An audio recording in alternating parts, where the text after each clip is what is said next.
بسم اللہ الرحمن الرحیم۔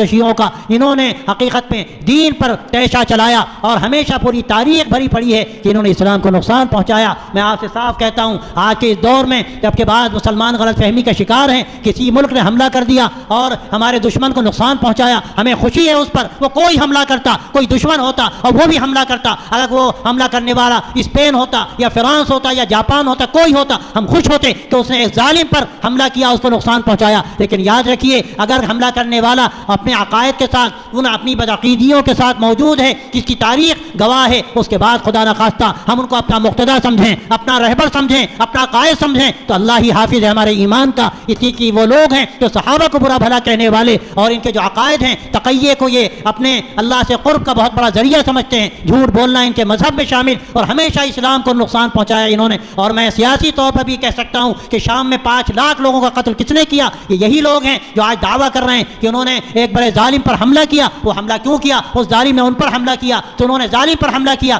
لیکن وہ بیچارے نہتے مسلمان جن کو ضرورت تھی کہ ان کا کوئی ساتھ دیتا، ان کا ساتھ دینے والا کون ہے؟ جب صلح کی بات آئی ایک لفظ نہیں کہا اس نے کہ ہم اسی وقت صلح کریں گے جب حملہ بند کیا جائے ان مظلوموں پر جن پر 2 سال سے حملہ لگاتار کیا جا رہا ہے، ان کو تخت و تاراج کیا جا رہا ہے، ان کے بچوں کو اور ان کی عورتوں کے پراخے اڑائے جا رہے ہیں، لیکن توفیق نہیں ہوئی۔ میں آپ سے صاف کہتا ہوں یہ غلط فہمیاں ہرگز نہیں رہنی چاہیے۔ یہ وہ لوگ ہیں جنہوں نے اسلام کو ہمیشہ نقصان پہنچایا، مسلمانوں کو ہمیشہ نقصان پہنچایا۔ ان سے ہمارا بنیادی اختلاف، یہ اختلاف مسلک کا اختلاف نہیں ہے۔ بہت سے لوگ کہتے ہیں ہمیں اتحاد کرنا چاہیے، اتحاد تو ہمیں سب سے کرنا ہے، انسانی بنیادوں پر بھی اتحاد ہوتا ہے، اور جو لوگ اپنے آپ کو مسلمان کہتے ہیں وہ مسلمان ہو یا نہ ہو کبھی نہ کبھی ان سے بھی ہمارا اتحاد ہوتا ہے۔ لیکن اس کا کیا مطلب ہے؟ جو عقیدہ اپنے عقیدے میں بگاڑ رکھتا ہو، جو گمراہی رکھتا ہو، کیا ہم اس کے عقیدے کو قبول کر لیں گے اتحاد کے نتیجے میں؟ ایک لمحے کے لیے ہم اس کو گوارا نہیں کر سکتے کہ ان کا عقیدہ ہے وہ عقیدہ گمراہی کا عقیدہ ہے، اور ایک لمحے کے لیے بھی ہم اس عقیدے کو اختیار نہیں کر سکتے۔